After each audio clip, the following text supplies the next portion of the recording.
Hi friends, welcome to my channel. మునక్కాయలు, పచ్చి రొయ్యలు, గుడ్లు కలిపి ఎప్పుడైనా తిన్నారా కర్రీ? వావ్, సూపర్ ఉంది అసలు కర్రీ మాత్రం. ఒక్కసారి నా స్టైల్లో చేసి చూడండి.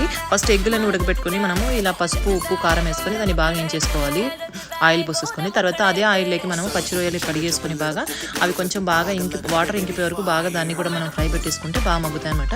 ఇంకొకసారి పక్కన బాండీలోకి మనము ఆయిల్ పోసేసి అందులోకి చెక్క, లవంగా, కొంచెం సాజీరా వేసి ఆనియన్స్ వేసి బాగా ఫ్రై పెట్టిన తర్వాత అల్లం వెల్లుల్లి పేస్ట్, టమోటా కూడా వేసి బాగా మగ్గిన తర్వాత మునక్కాయలు కూడా బాగా మనం ఫిలప్ చేసేసుకొని వేసేసుకుంటే దీంట్లోకి కారం, పసుపు, ఉప్పు, ధనియాల పొడి, గరం మసాలా అన్నీ వేసేసి మనం బాగా కొంచెం వాటర్ పోసేసి, చాలా పోయిద్దండి, వాటర్ పోసేసి బాగా ఉడికించండి మునక్కాయలు బాగా ఉడికిన తర్వాత మనకి కర్రీ తెలుస్తుంది కదా, మరీ నీళ్ళగా కాకుండా గట్టిగా ఉన్నప్పుడు పచ్చి రొయ్యలు మనం ఉడికించుకుంటాం కదా, అవి కూడా వేసేసి గుడ్లు కూడా వేసేసి బాగా కలిపెట్టేసేయండి. అన్నంలోకి తింటే వేడి వేడి చాలా బాగుంటుంది.